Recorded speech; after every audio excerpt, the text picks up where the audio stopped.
I'm Sherina Guimmond, and I'm a third year here on campus. I'm studying Italian with a specialization in film and television, as well as pursuing an education minor. And this is my first time talking in front of such a big audience, so bear with me. Okay. So what you should know about me is that I love to advocate for issues, whether it be mental health, whether it be sexual education or eating disorders. If I have information or if I have experience with the subject or issue, then I do my best to raise awareness and spread that information. So when the 7,000 in Solidarity campaign came on campus, which is a sexual assault campaign, a large part of me really wanted to be a part of it. But another part of me was reluctant. And the reason I was reluctant was because I was scared. And the reason I was scared was because I had experience with this. And that experience was not understood when I told my peers. It happened almost 2 years ago, and he was my best friend of 6 years, and he had gotten married 4 days before. He had a celebratory party, and I went to go support him, and he made me drink, even though he knew I had to drive home.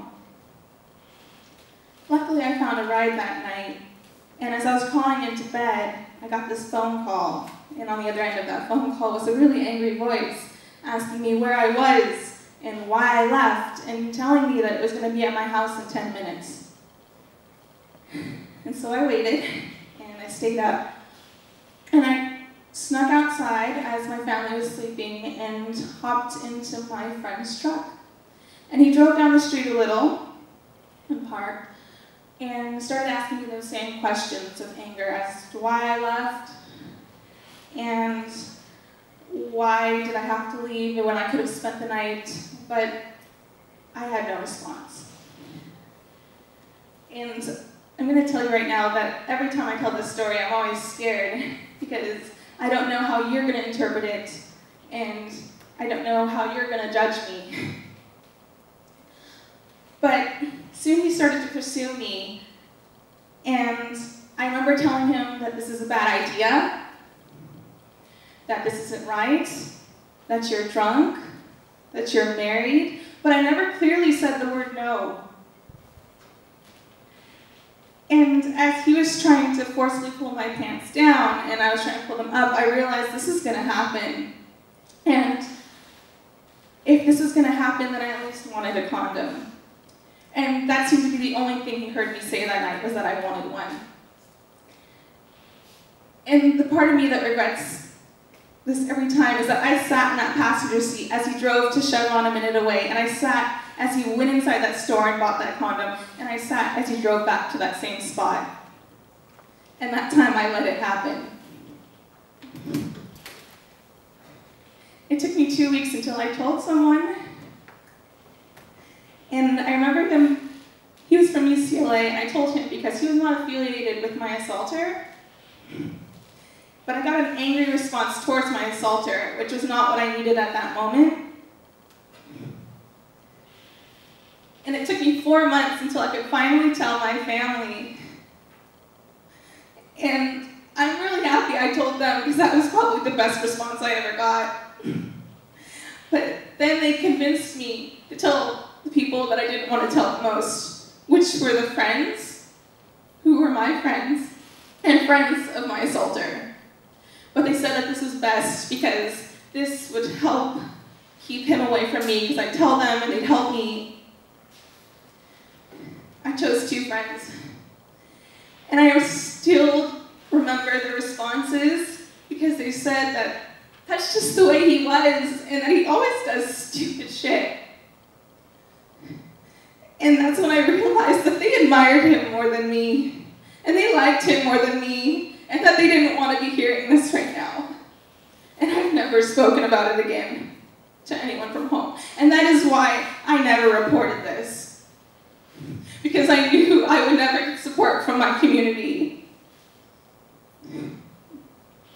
I started to tell a couple more UCLA friends, but I again heard that uncomfortable feeling, like this is some sort of burden that they didn't want to deal with. And so I've been staying silent for over a year. And I've seen this campaign go on, and all I want to do is be a part of it, but I can't because I keep being silent for the sake of others.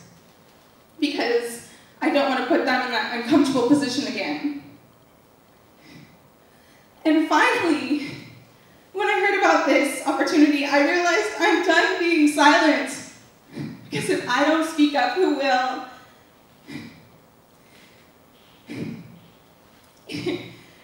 And so what I really wanted to share with these responses took a huge toll on me for nearly 2 years. But that we have the opportunity to change that. Because the first thing you should realize is that this person was just assaulted, and out of all the people, they decided to tell you. After their trust was just disrespected, out of all the people they knew, they decided to tell you, and that is such an incredible honor. And it deserves to be respected and heard with no judgment, not asking them what happened during the situation. That doesn't matter. What matters at that moment are their feelings. And so what you can do if someone does decide to approach you is to listen and tell them, I'll be here for you every step of the way. And I know that we weren't trained for this, but I'm also an RA on the Hill, and there are RAs that get a month of training, and we still aren't prepared. But what you can do is guide them in the right direction. Say, I'll be with you, and I'll walk you to CAPS. Say, I accept you, and that all of your feelings are valid. Because at that moment, that's all they need to know, is that there is someone that they can still trust in the world. And I just want to thank you all for finally allowing me to tell my story with no judgment and being completely understood, because that's what I've wanted for years. So thank you.